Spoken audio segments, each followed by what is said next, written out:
罕见疾病软骨发育不全症，有的病人想要去诊所，拢真困难，就爱有人斗3工。健保署宣布讲，今年5月初1开始全球唯一一种会当治疗这种病的新药啊，健保要给付咯。一个今年13岁的妹妹汤秀辉，一档是当先800万。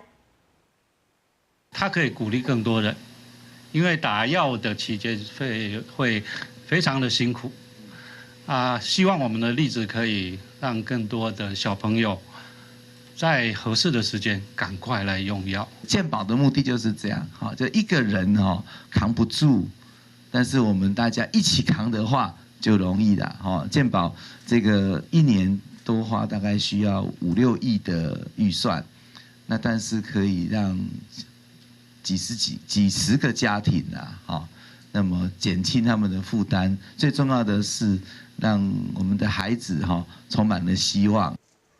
一个妹妹爸爸表示讲，一当前因决定自费来使用这款新药啊，囡仔进步了真多，会当家己洗手、穿衫，生活嘛豆豆通自理咯。健保署是预估未来一档应该有72个病人有下资格，药费是会由罕病专款20亿来支出。